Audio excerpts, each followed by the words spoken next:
안녕하세요. 어쩌다 간호사가 된 안석방입니다. 혹시 여러분은 꿈을 향해 달려가는 삶을 살고 계신가요? 아니면 저처럼 어쩌다 보니 지금의 자리에 와 있는 분도 계실까요? 저는 만 6년 차, 연차로는 7년 차가 되는 대학병원 중환자실 간호사입니다. 인스타그램 DM을 통해 정말 다양한 질문과 고민 상담을 받으면서 짧은 쇼폼 영상으로 저의 이야기를 온전히 들려드리기 어렵다는 생각이 들었어요. 그래서 좀 더 여러분께 저만의 솔직한 이야기를 풀어보고자 유튜브를 시작하게 되었습니다. 오늘은 제가 어떻게 간호사가 되었는지, 그리고 간호학생 때 이것만은 꼭 할 걸 하고 후회하는 점들에 대해 이야기해 볼 건데요. 이 영상이 여러분의 간호사 생활에 작은아마 도움이 되기를 바랍니다. 정말 죄송하지만 저는 간호사가 꿈이 아니었어요. 오랫동안 간호사가 꿈이에요. 어떤 공부를 해야 간호사가 되었을 때 도움이 될까요? 라고 고등학교 친구들이 물어보면 사실 저는 학창 시절에 간호사가 꿈이 아니었기 때문에 사실 조언하기가 조금 어려웠습니다. 원래 저의 꿈은 사람들에게 도움이 되는 사람이었어요. 그 면에서는 간호사도 부합하지만 직업적인 면에서는 기자나 아나운서 같은 언론계에서 일하고 싶었답니다. 그런데 왜 간호학과를 가게 되었냐고요? 일단 제가 원하는 삶의 방향성에서 크게 벗어나지 않았다는 점, 그리고 결혼과 출산 이후에도 꾸준히 일을 할 수 있다는 말을 듣고 선택하게 되었어요. 쉽게 말하면 저는 제 밥그릇은 평생 챙기면서 살고 싶어서 이 직업을 선택했습니다. 간호학과를 갔다고 다 간호사가 되는 건 아니잖아요. 사실 고백할게요. 저는 임상 간호사를 할 생각이 추워도 없었습니다. 심지어 이렇게나 오래 할 줄은 더 몰랐고요. 병원 실습을 나가면서 진짜 이건 내가 할 수 있는 일이 아니다 라는 생각이 너무 강하게 들어서 6개월에서 1년 정도 임상이 있다가 공무원 준비를 할 생각이었어요. 그래서 취업 준비도 열심히 안 했고요. 그냥 학교에서 추천해준 병원 몇 군데만 지원하고 집에서 제일 가까운 대학병원으로 입사했습니다. 안 한다, 안 한다 하는 사람이 제일 열심히 하고 그만둔다, 그만둔다 하는 사람이 제일 오래 다닌다는 말 있잖아요. 그게 바로 저였어요. 하필 팬데믹 시절에 간호사가 되는 바람에 임상이 있을 수밖에 없게 되었어요. 갑자기 병원들이 간호사 채용을 대폭 줄여서 취업난이 심해지고 임상 실습도 어려운 상황이었고 거기에 오히려 공무원분들이 전화 받고 민원 처리하느라 더 바쁘고 힘든 때라 어쩔 수 없이 저는 병원을 다녔습니다. 하지만 신규 시절은 정말 다시 돌아가라고 하면 절대 못할 만큼 너무 힘들었어요. 그때는 뭘 몰라서 견딜 수 있지 않았나 싶어요.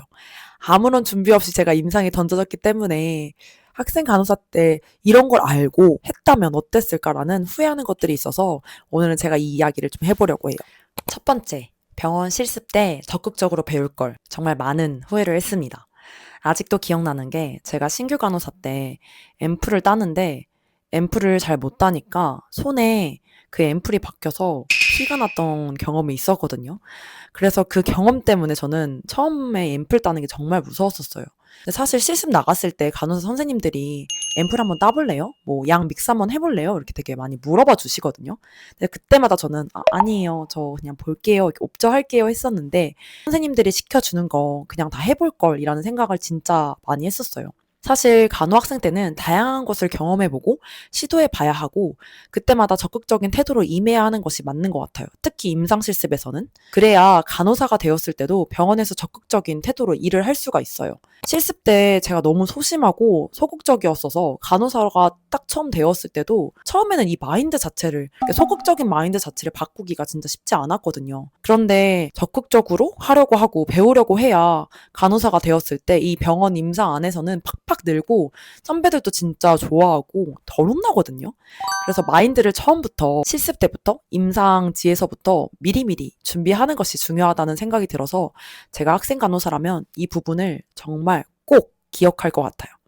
두 번째, 재테크 공부를 미리 해둘 걸이라는 후회를 정말 많이 했습니다. 사회 초년생 치고 간호사들이 돈을 많이 받는 편이에요. 물론 대기업에서 일하는 분들은 더 많이 받겠지만은 아무튼 이렇게 큰 돈을 매달 통장에 따박따박 받다 보면 우리가 금방 부자가 될 것 같다는 생각이 들겠지만 받는 만큼 버는 만큼 씀씀이는 커질 수밖에 없고 모으기보다는 소비하는 습관을 더 커질 수밖에 없는 것 같아요. 못 해봤던 거, 해보고 싶었던 거, 갖고 싶었던 거, 먹어보고 싶었던 거 정말 원 없이 해보지 않았나 싶어요.